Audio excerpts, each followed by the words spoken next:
It's Monday, October 24th, and did the blue wave crest a few weeks too early? We start here. As congressional races tighten, an ABC News poll sheds new light on which party Americans trust more. How are Democrats doing on the economy? I think they're trying their best, but I don't know that that's necessarily enough. We'll break down the numbers with barely 2 weeks to go until the midterms.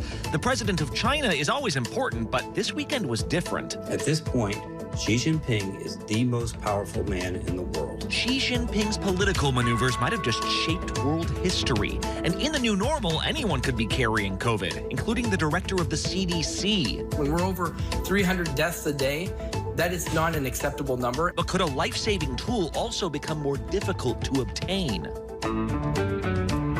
From ABC News, this is Start Here. I'm Brad Milkey.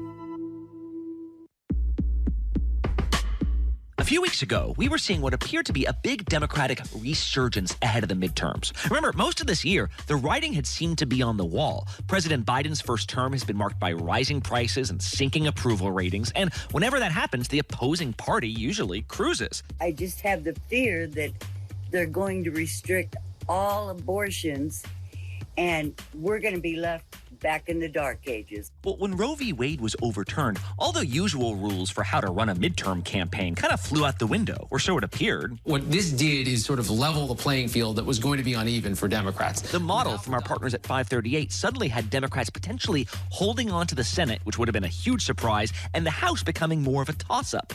Well, recently, it's appeared that the momentum of a blue wave might have been blunted and that Republicans are back on offense. So this weekend, ABC News and Ipsos conducted a new poll to find out what's really happening almost 2 weeks out from the midterms. Let's bring in ABC's congressional correspondent Rachel Scott, who's actually out on the campaign trail herself right now. Rachel, where are you? Hey, Brad. Well, I'm in Nevada, where early voting got underway this weekend, and all eyes are on the Senate race here because it could really decide which party controls the Senate. Let's just get out that vote. Yeah. Let's do it. Come on, Nevada. Today's the day we take back Nevada, right? This was already a very close race, but in the final stretch, it has gotten even tighter. And that model that you mentioned by 538, well, it has shown with just days to go until the election, this race is a literal dead heat. Like, I'm talking 50-50 split here. And so this is really a race that could decide which party controls the Senate. A lot is on the line here in Nevada. A lot is at stake. Donald Trump and others like them that peddle those lies and conspiracies right after that election fuel that violent mob. So you have the Democratic incumbent, Senator Catherine Cortez Masto. She's up against the Republican challenger, Adam Laxalt. He's the state's former attorney general. And everything they're experiencing is a direct result of Joe Biden and Senator Catherine Cortez Masto. And really, this race has been dominated by the economy and inflation. The economy is very important for me. Every time I go to the grocery store, it hurts. I think that's what people are really freaking out about. I hear it from almost every single voter that I've been talking to out here on the campaign trail. And with just days to go until Election Day, we are really seeing the Republicans zero in on the economy. It costs more every day. They don't know if they can fill up their gas tanks. Every time they go to the grocery store, it costs more. Their wages, they lost a month's wages. Why?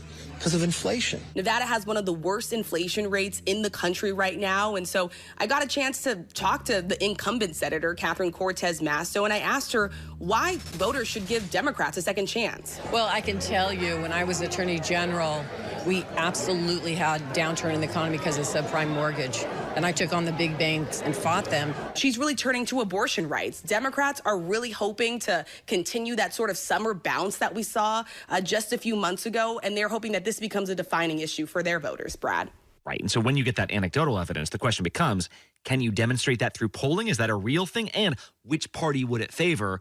That is why we got this new ABC News Ipsos poll out. Rachel, what are we seeing? What party comes out ahead through all these concerns? Yeah, well, Brad, and this is exactly why Democrats have a reason to be concerned with literally just about 2 weeks to go until Election Day, because when you look at which issues matter most to voters, and not just here in Nevada, but all across the country, we are seeing the economy, we are seeing gas prices and crime sort of top that list. We see in poll after poll after poll that inflation and the economy are the most important issues to voters. And Brad, according to our latest poll, Americans have more trust in Republicans on a key key set of issues really across the board. We're talking about double-digit edges when it comes to inflation, the economy, gas prices. Inflation, 36% of Americans trust Republicans.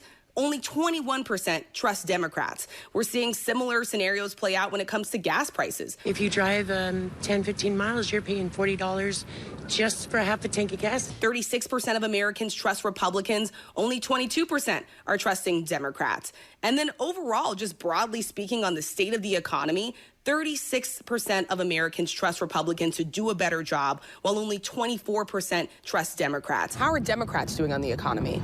I think they're trying their best, but I don't know that that's necessarily enough. And this is exactly why in the final stretch here, we're seeing Republicans sort of zero in. They're becoming laser focused on their message on the economy and the inflation because they know voters are listening. Then with that all in mind, Rachel, even beyond Nevada, I guess, which candidates do you have your eye on? Like whose messages are resonating here? Well, Brad, there are a handful of Senate races that are going to be key to deciding which party controls the Senate. I am confident that when voters go to the polls, they're going to be looking at fentanyl and the border, what we've talked about today, as one of the top issues that they will vote on. What has Dr. Oz ever done about anything about crime? Did he have to confront with gun violence in a gigantic gated mansion? All eyes are also on the Pennsylvania Senate race, the Ohio Senate race, as well as the Senate race in Georgia. The women of Georgia deserves a senator who will stand with them. I believe in life. I'm a Christian. I believe in life. And Brad, of course, it's not just about control of Congress, because there are tons of gubernatorial races, Secretary of State races that will have major implications on how elections in this country are run going forward. Look no further than right next door to me right now in Arizona, where our John Carl sat down with the Republican gubernatorial candidate, Carrie Lake. You said that there were 740,000 ballots with no chain of custody. Those ballots shouldn't have been counted. Are you really saying that you would throw out the ballots of 740,000, three-quarters of a million Arizonans? I mean, those were 740,000 ballots violated chain of custody requirements in Maricopa County. I mean, first of all, it's not true. I mean, the Maricopa County Board of Supervisors put out a 98-page report that went through these allegations. That is a fact. But the big question here is going to really come down to turnout and how voters are feeling as they're heading into the polls. And I could tell you if they have the economy and inflation on their mind, well, at least I've heard from some voters that they're going to think twice before they vote for the Democratic candidate on the ballot, Brad. Really interesting. All right, Rachel Scott there in Nevada. Thank you so much. Thanks, Brad. Next up on Start Here, voting in China goes a little bit differently, but this vote could keep Xi Jinping in charge for a generation. We're back in a bit.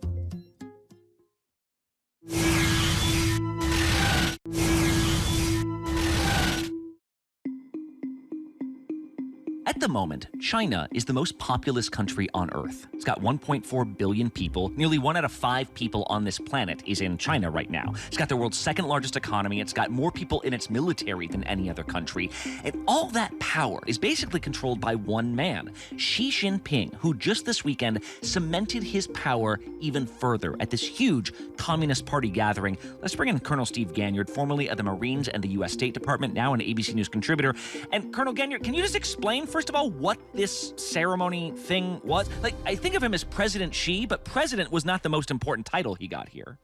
No, there's all sorts of titles that are very important here, but party secretary is the most important of all, Brad. And he has been party secretary, and now he will be party secretary for another 5 years. So really what this was a confab, get the whole party together to keep him in power for another 5 years. So relatively unprecedented. Most of the recent rulers of China had gone for just 2 terms.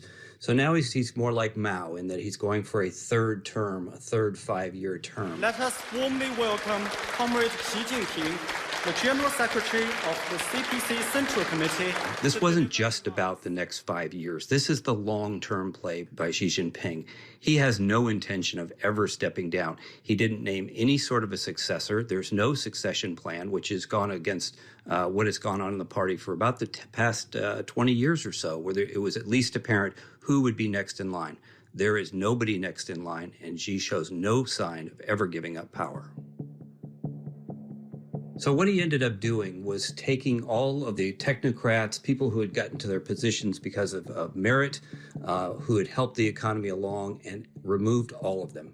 everybody in positions of power now, both in the Standing Committee and in the Politburo itself, are all party loyalist. Nobody is there because of the great job that they did in a previous position. They're there because they're loyal to Xi. And anybody that could have challenged his power or thought of assuming the power 5 years from now has been removed from power, banished from the most powerful committees.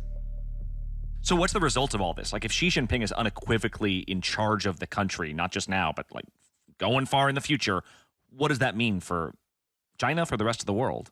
Xi is as powerful, if not more politically powerful, than Mao. But what Xi has that Mao didn't have is the world's #2 economy. At this point, Xi Jinping is the most powerful man in the world. On behalf of the CPC's new central leadership, I wish to thank the whole party sincerely for the trust you have placed in us. A lot of what Xi has said in the past few days is not new, or things we've heard since, say, 2012 when he first began to come to power. Things like self-sufficiency. China is still not food self-sufficient. They are still not sufficient in terms of energy. So he wants to do things like grow the semiconductor business so they can be more self-sufficient, less dependent on the outside world, particularly less dependent on the West. And he wants to grow the military into being the most powerful military in the region, if not the world. And he is well on the way to doing that. We will continue to strive for peaceful reunification with the greatest sincerity and the utmost effort. But we will never promise to renounce the use of force. In the near term, the concern has grown for what happens with Taiwan. Xi continues to say that Taiwan will be somehow rolled back into China because Taiwan is part of China. That will have to happen militarily. But now the way we see Xi consolidating power, continuing to grow his military, continuing to emphasize that Taiwan is part of China, the threat to Taiwan is more near term than it had been just a couple weeks ago. This is an inflection point for the world. The post-Cold War era is over, and there is a competition underway to shape what comes next. China would like to shape what comes next, and it wants a world order, but one that's profoundly illiberal. The historical record suggests that when autocracies grow and power continues to be centralized in an individual, that the decision-making process gets worse and worse, and almost always has catastrophic consequences. Look at Mao, look at even Putin. Anybody who centralizes power to the point where any dissent, any other voice that might be heard is suppressed, tends to make very bad decisions over time. And that's what's scary for the rest of the world going forward with Xi Jinping in power. That's interesting. Yeah, because we've been talking about Mao Zedong and in this history of kind of China leadership. The Putin comparison is a good one. That like no one knows how long Putin might want to stay in power and what that looks like. And we've seen sort of how that's informed his decision making. We'll see now what happens with Taiwan, like you said, as well as the broader region. A big day here. Colonel Stephen Gagnier, thank you so much. Thanks, Brad.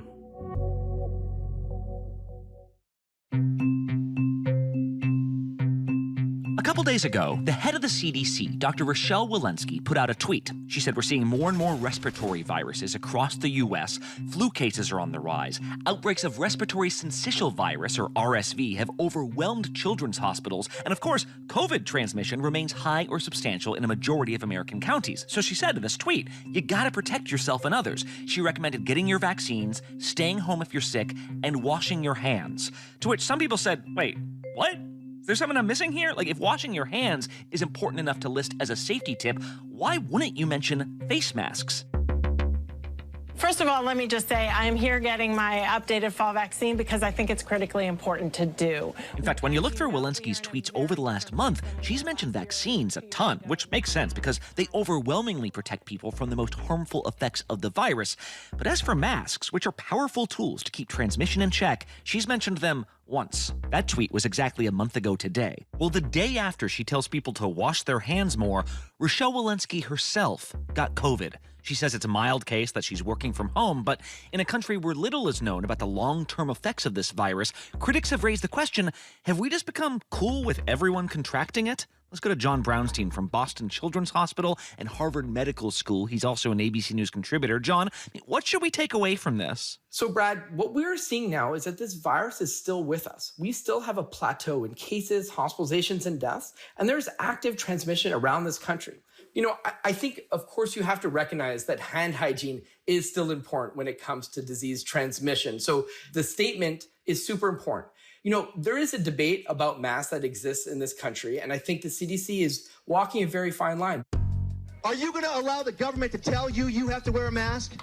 It's our bodies. It's our choice whether we're going to wear them, not wear them. You guys are overstepping your boundaries. I don't think it's out of the question to ask people to do the right thing. They're attempting to make sure that people get on board with critical interventions like vaccines, help a return to normal. But they also recognize the fact that they may have to bring significant interventions in a future surge, like widespread masking. And so timing some of those messages so that they can appropriately get the population on board is really challenging. We are asking people to take their health into their own hands. So many people have moved on from this pandemic that if we just beat a dead horse over and over and over about masking, you lose people. And what we do know is that mandates don't drive uptake of masks. It's population buy-in to interventions. And so sort of forcing masking on people is not the way to do it. Our research has shown that.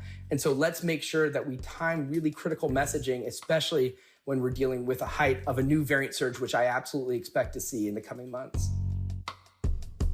We still have not entered a place where this virus is predictable. We still have new variants that are emerging. So I think we're still not quite where we are in a steady state similar to the flu. We're heading there, but I think it's still not the acceptable numbers of cases and especially deaths. When we're over 300 deaths a day, that is not an acceptable number. And we need to be doing what we can to reduce transmission and especially protect our most vulnerable in the community. Right. 300 deaths a day means what? Over 2,000 deaths a week. That's a lot. Plus, there are these concerns about long COVID and things that aren't deaths. Your day job is with the Children's Hospital. I've been meaning to ask you, is there a connection between COVID and these quickly mounting infections of RSV? Is there a connection there, or is it just kind of, they're all respiratory viruses. We're seeing them all right now?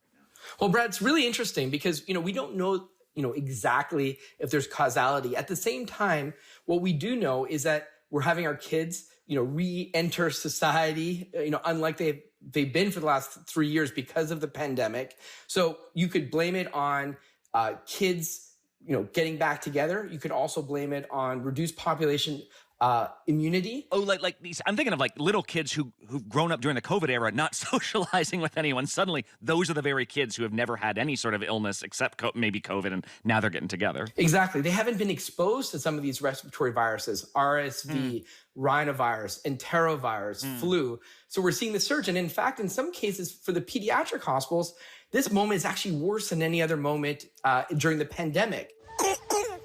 As you can see across the map, hospitals in at least 34 states now are reporting this surge in children. 71% of the nation's 40,000 pediatric hospital beds are now filled. She'd been lethargic for more than 24 hours. Sitting here and hearing the alarms all night go off. It was rapid breathing, and it was her chest sinking in.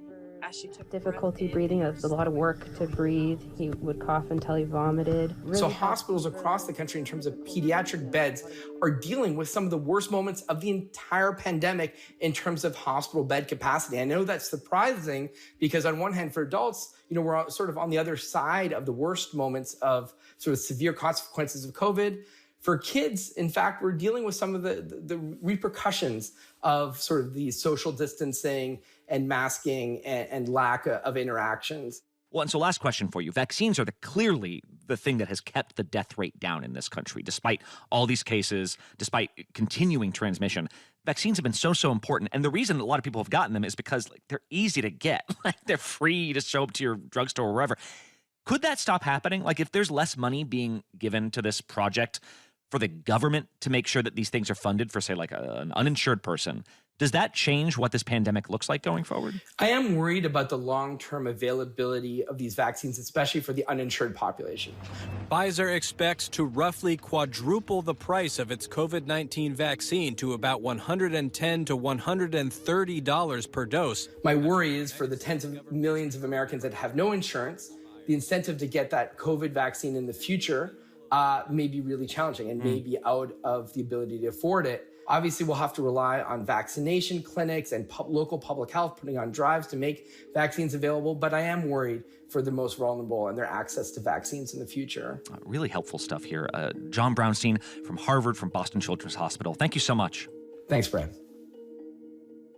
Okay, one more quick break. When we come back, if you're not celebrating Diwali today, just wait till next year. One Last Thing is next.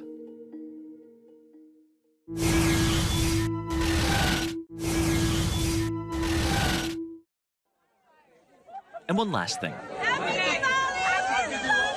Today marks the third day of Diwali, perhaps the single most important day of the year in South Asia. It's considered the most important holiday in Hinduism. So, it's really big for Sikhs and Jains as well. And it's celebrated by over 1 billion people around the world. That's ABC's Zoreen Shah, who gave me a crash course on the Festival of Lights, which has a unique flavor, of course. Yeah, so when I met my husband 13 years ago, that's when I got introduced to Diwali, because his family celebrates it. His mom hosts a big Diwali party every year, and she makes just a ton of food. Everything. Samosas, pani puri, really good sweets. But perhaps this year, more than any other, we are seeing Diwali recognized by more and more prominent officials. The White House is hosting a big Diwali party tonight. Kamala Harris, our first South Asian vice president, hosted a star-studded bash this weekend. Greetings, everyone. I want to extend my warmest wishes for a happy Diwali. And last week, New York City announced that in the years to come, this will be an official holiday on the school calendar. Because when we acknowledge Diwali, we are going to encourage children to learn about what is Diwali, what it is to celebrate the festival of lights, and how do you turn the light on within yourself. And all this speaks not to just a governmental shift, but a cultural one. Asian Americans are the fastest growing ethnic group in the U.S. In the last 20 years, the number of Indian Americans has doubled, which means more and more Americans are holding Diwali celebrations or attending ones thrown by their friends. It's totally become a thing. For years, I only celebrated with family, and now it's like everyone's celebrating this holiday. Okay, Diwali's this month, and I have no idea what I'm wearing yet, so let's create a look using this lehenga that I've never worn before. And just like any other holiday in this country, you've hit the big time when it gets really commercialized. There's Costco fireworks that are specific to Diwali. They say Happy Diwali. There's Hallmark greeting cards, for Diwali. There's a Lego set for Diwali. It's a Rangoli design. It's a very specific pattern. Of course, like any meaningful tradition that's having a moment, there's a chance that people hop on without quite knowing what it's all about. I'm on Target's website right now. They have all sorts of things where you can decorate your home. And this one really got me, Brad. It says they're cupcake decorations for Diwali. But cupcakes aren't exactly the first dessert I would think about when I think about Diwali. And that's the next challenge here. More and more Americans want to buy in. It's easy to see why. There is a reason so many religions have festivals of light, where good prevails over evil. There's a universal message here. But new celebrants are not just craving Instagram moments with cool light decorations, they're craving meaning. And before Diwali becomes a national holiday, for which a bill was introduced to Congress last year, by the way, there's an opportunity for Americans to get educated and perhaps to glean some light from each other. A holiday has really arrived when you start going, we're barely into August and we're already seeing the Diwali displays at the drugstore. That is the next step here, my friends. In the meantime, hey, happy Diwali. I'm Brad Milkey. See you tomorrow.